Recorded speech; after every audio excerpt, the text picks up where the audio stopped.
Hola, soy Livia Brenda, soy editora, escritora, traductora, me dedico a la literatura fantástica, a la ciencia ficción y llevo unos 20 años trabajando en el mundo editorial.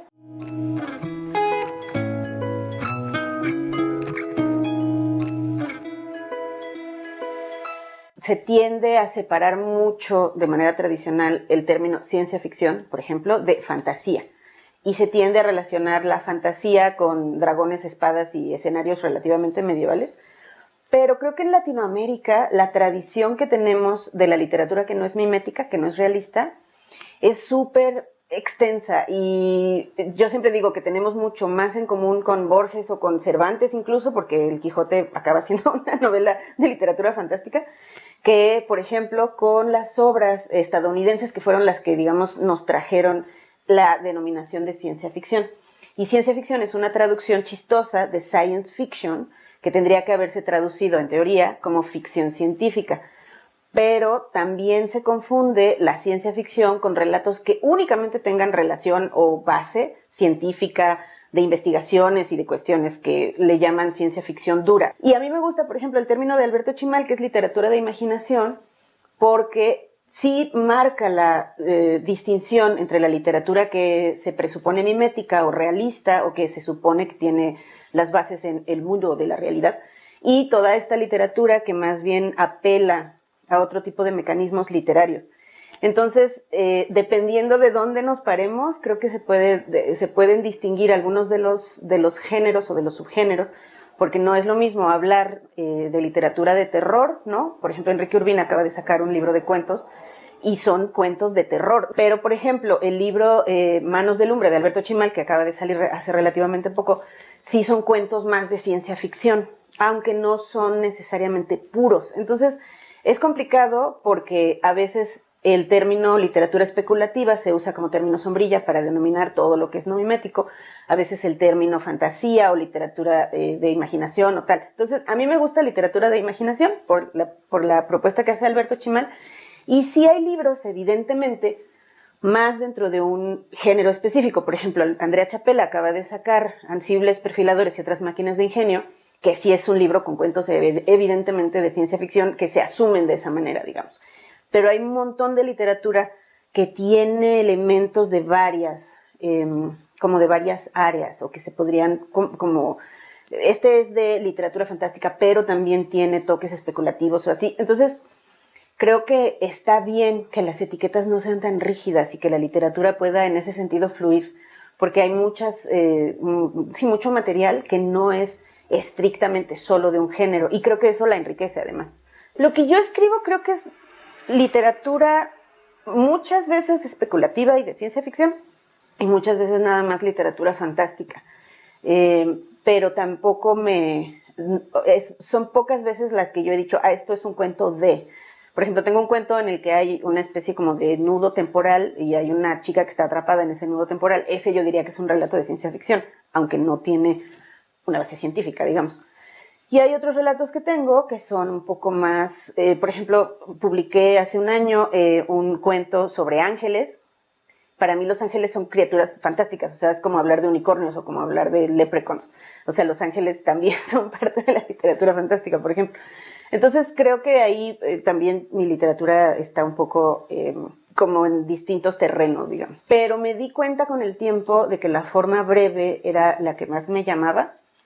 Y más bien ahora es bien chistoso porque he aprendido que a veces quiero hacer un relato más contenido y necesito contar más cosas y entonces se extiende y se convierte en una especie de cuento largo. O sea, estructuralmente no acaba de ser novela, pero no son 15 cuartillas con esta estructura súper cerrada.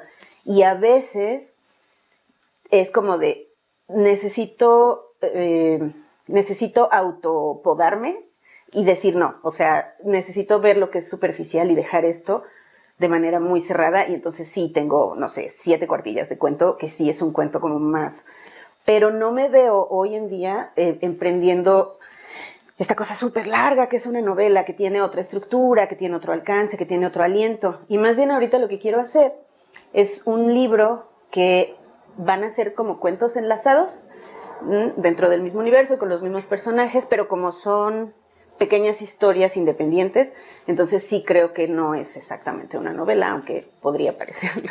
Pero les digo cuentos enlazados porque tú puedes leer uno de los cuentos sin conocer el resto y funciona y se sostiene, pero el conjunto completo va a contar, digamos, va a haber un arco narrativo que abarque toda la,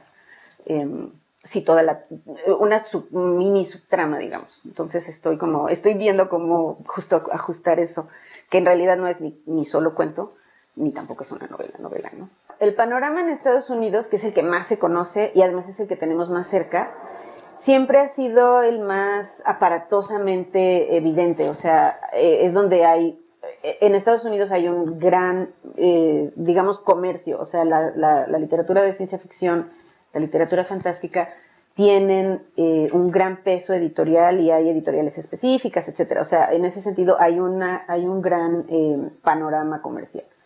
Y es la literatura que nos ha influenciado más de manera evidente, porque ahí se inventó la etiqueta. O sea, Wells, Verne, Mary Shelley ya estaban escribiendo. De hecho, a Mary Shelley ahora se le ha bautizado como la madre de la ciencia ficción, porque fue la primera que utilizó elementos científicos, etcétera. Entonces, en Estados Unidos hay mucho bombo y platillo, y ahí inventaron la Worldcon, que aunque en realidad es una convención más bien gringa, le llaman mundial porque a veces cambian de sede y van a otros países y una serie de cosas, pero sobre todo es de lengua inglesa. Entonces, con relación a Estados Unidos, el mercado en otros países de Occidente en realidad es mucho menor, no hay tantas editoriales, no hay tantas publicaciones, no hay tanta gente que escribe, y aún así, fuera de Estados Unidos hay muchísima, o sea, hay muchísima gente que la escribe y hay muchísimos lectores. O sea, si solamente se ve como negocio, la literatura fantástica de ciencia ficción es muy buen negocio donde hay un mercado editorial específico. En donde no, es más difícil, porque por ejemplo en México de por sí los libros no se venden tanto, el sistema editorial mexicano no tiene nada que ver con el sistema gringo, entonces hay como otro tipo de obstáculos. En toda Latinoamérica se lee mucha ciencia ficción, mucha literatura fantástica, y además se produce independientemente de que tenga o no la etiqueta. Creo que eso es importante. A la literatura que no es mimética, y de alguna manera eso parece pasarse por alto desde los sistemas editoriales más comerciales. Entonces, la literatura, creo que, o sea, la literatura de imaginación fantástica, especulativa, de terror, creo que se ha abierto camino sobre todo de manera independiente. En Latinoamérica, pero bueno, concretamente en México, que es lo que más o menos conozco, casi siempre, por ejemplo, se recurre más a hacer antologías, se hacen libros que se publican por acá o por allá, aunque no haya una colección específica, o aunque no haya, por ejemplo, una rama editorial comercial que solamente edite literatura fantástica, de ciencia ficción, especulativa, etcétera, se ha abierto camino de manera independiente, con fanzines, con autoediciones, con ediciones digamos, de bajo alcance, de bajo tiraje. Ahora que Internet en estos meses nos demostró que se pueden hacer muchas cosas en línea, surgieron, por ejemplo, más publicaciones que son como periódicas y revistas. No sé, la revista Penumbria lleva años haciendo una labor de recopilación y de publicación de cuentos.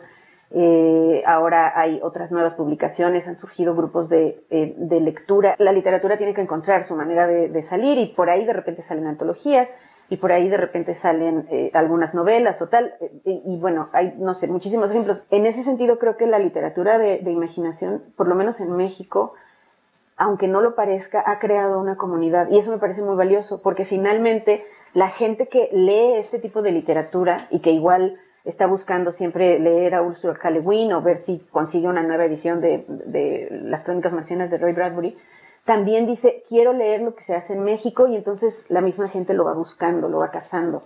Y eso es bonito porque al final, cuando hay presentaciones de libros o cuando se hacen eventos que son como comunitarios, la gente reacciona y la gente inmediatamente va y dice, yo conocí esto, yo leí esto otro, a mí me gustó. Entonces se va generando una comunicación entre la gente que escribe y la gente que lee, y se van generando también diálogos, y eso me parece que es muy valioso.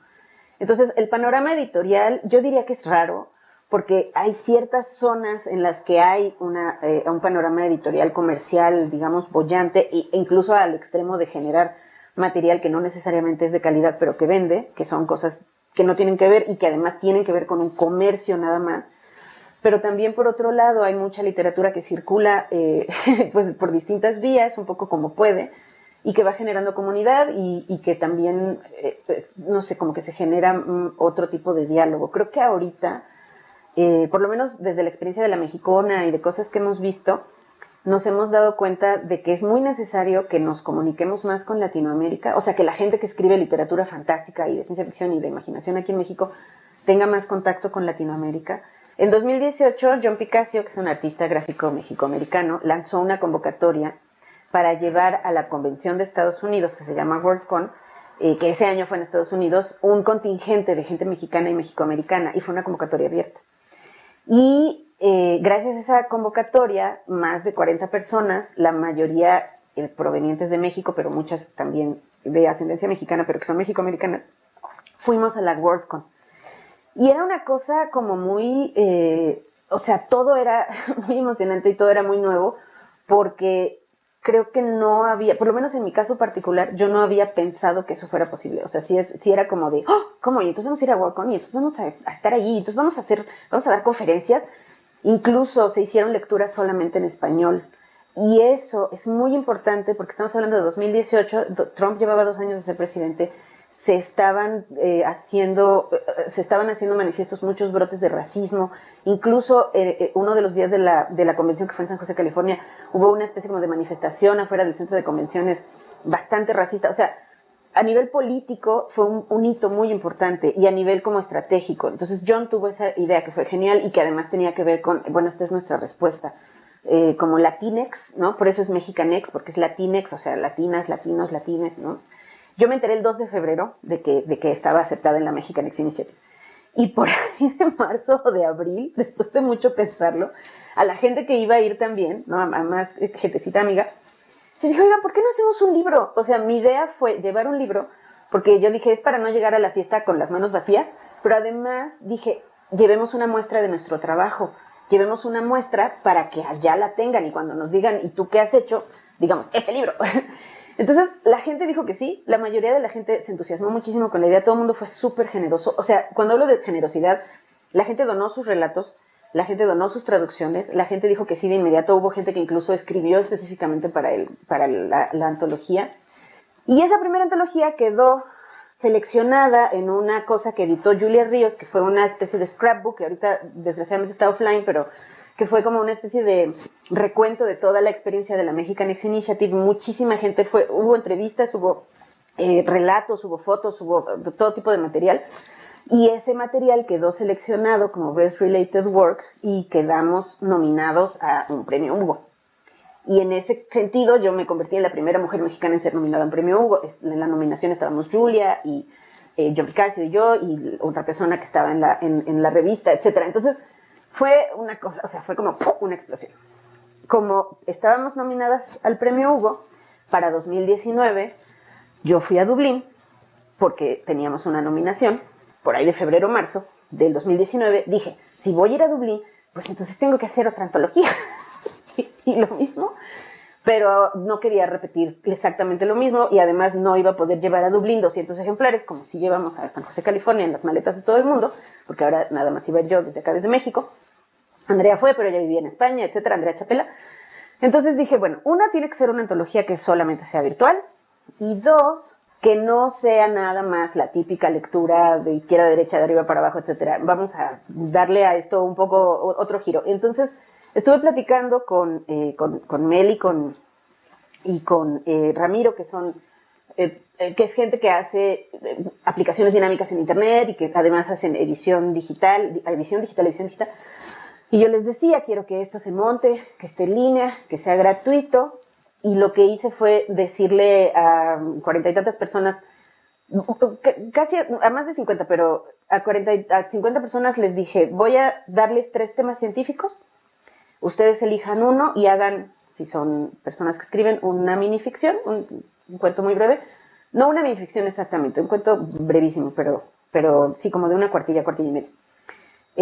Si son artistas gráficos, una imagen.